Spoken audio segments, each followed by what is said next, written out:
Yo! All right, in this video, I'm going to talk about scaling a real estate portfolio in Canada. Let's get into it.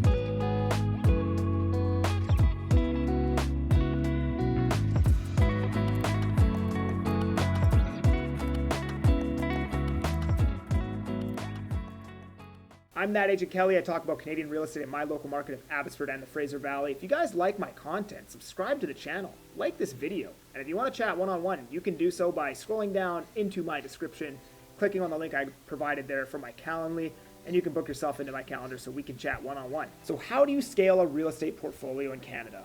I will say it's a lot more difficult here than it is in the States. In the States, they have in many markets across the states, $100,000 homes that'll rent for like $800 a month. So you buy it with $20K. On completion, it's cash flow positive. You can also buy a fourplex for a couple $100,000 with an FHA loan, which is only 3.5% down. So if it's $400,000, you need like $14,000 to buy the property. And then you can live in one of the units, rent out the other three. And that pretty much covers all of your expenses, and you own a fourplex. On top of this, they have something called a 1031 exchange, which is absolutely amazing. So the 1031 exchanges, let's just say you buy a single family detached, the market goes up, it appreciates. You can sell this detached home, and I believe the window they give you is 45 days. So if you sell the home and then within 45 days buy another property, you don't have to pay any capital gains tax, which is amazing because you can take your single family detached, upgrade to a fourplex, take the fourplex and upgrade to a 12-unit apartment building and never pay any capital gains tax on anything. I think it is deferred, so you might have to pay it later, but regardless, it really helps you scale because you have so much extra capital to buy the next property. So here in Canada, we don't have any of that. Another thing, in the States, banks will give you loans till I think about 7 to 10 properties before they start cutting you off, and then you have to go through B lenders or subprime lenders.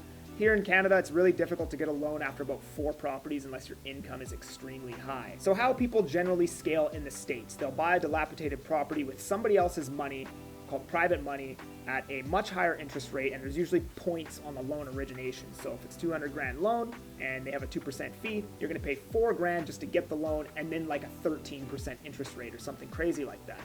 But then they'll buy a property, they'll get a really good deal on say a $100,000 property, they'll loan all $100,000, it needs $40,000 worth of repairs, they loan the $40,000, and then it's worth $180,000 by the time they're done with the repairs. So there's $40K equity in there.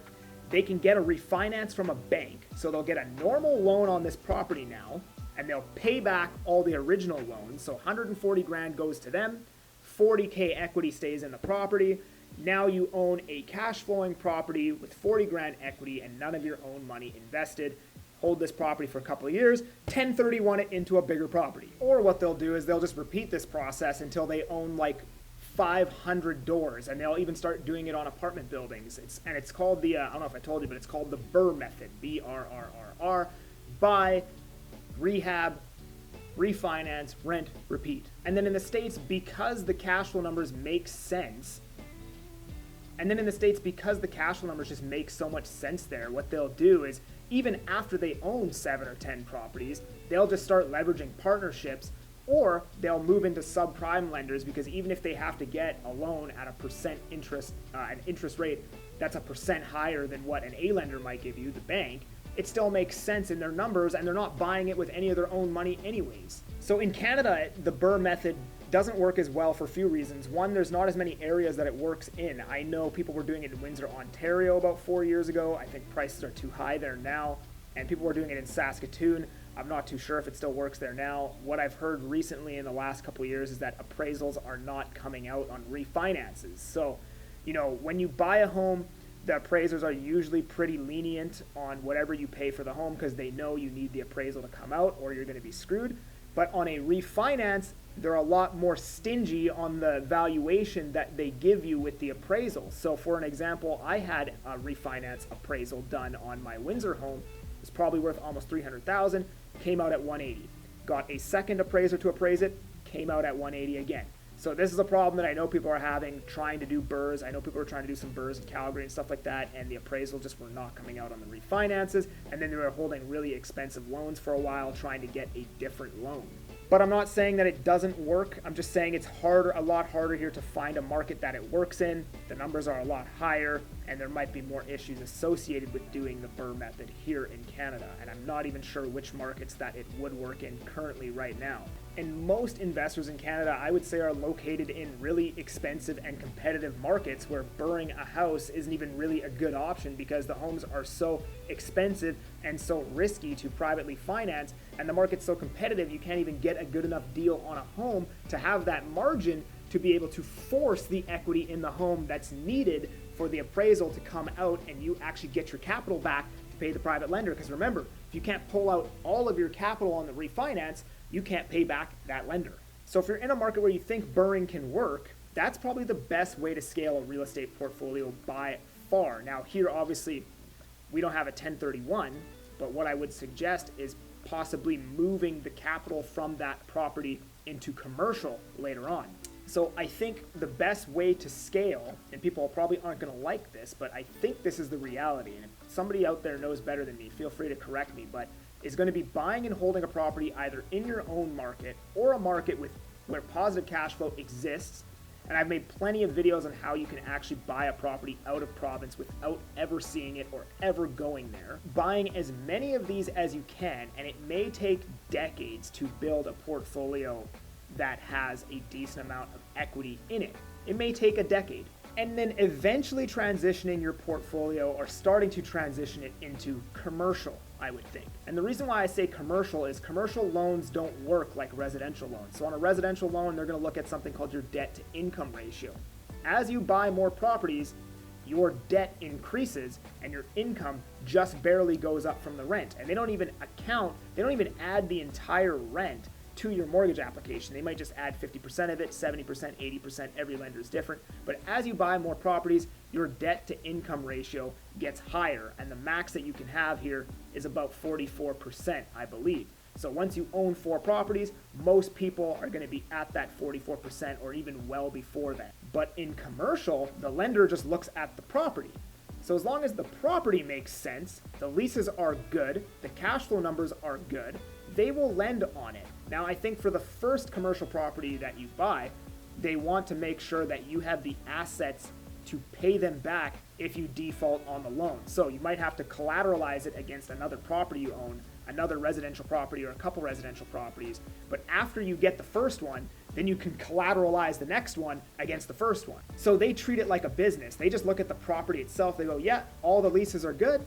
It's a good property. It's in good standing. We'll lend on this. And there's no debt to income ratio. So you can own however many of them as you want, so long as they all make sense to the lender. Now, I'm not a mortgage broker, so go confirm with a mortgage broker, but this is my understanding, and this is probably what I would look to try and do if I really, really wanted to scale a massive real estate portfolio here. And the thing about commercial is the leases are a lot more favorable to the landlord. So there's something called a triple net lease where the tenant will actually pay for the property tax, strata fees, insurance, maintenance, and repairs within their monthly fee, so the landlord doesn't pay anything. And the beautiful thing is you can even include rental increases, rental escalations within the lease. As an example, you could say that, hey, this is a triple net lease for 5 years, and every year the rent is going to go up 4%. So if you owned a commercial property for a couple years, you're probably going to be cash flowing pretty heavy on it. Now, if you guys do not want to wait 10 years to have to transfer your wealth that you've built from slowly building this real estate portfolio into commercial, being a developer is actually a really scalable thing. That's what most people do here in Vancouver, is they just build properties, right? But I didn't even talk about that because that one's super risky. But if you can't wait 10 years to build this portfolio, you can do what I did and become a realtor. If you want to find BUR deals or flip homes or any of these things that require you to get under market deals, the work required to find those deals is the exact same work that's required as a realtor. You're going to cold call, you're going to door knock, you're going to send out mailers, you're going to post on social media, you're going to do all that stuff to find those deals. The only difference is on the investing front, you have to risk your own capital and well-being within the deal. The deal takes longer, but the payout is much higher. On the realtor side of things, you only have to risk a very small amount of capital to list a home. The deals close faster, but you get paid less. But you could do way more of the deals with much less risk, if that makes sense. I love real estate investing. That's actually why I became a realtor. This video that you're watching right now, this is the path that I went down too. From 2016 to 2018, I religiously watched real estate investing content. I learned everything there is to know about investing. And unfortunately, because I'm in Vancouver, a very expensive market, and I didn't want to wait 10 years because I hated my job, I found that being a realtor is almost exactly the same in a lot of ways as being a real estate investor. So that's my take on that. If you want to become a realtor, I run a team of agents, 25 agents here in the Valley and Lower Mainland. Feel free to reach out to me.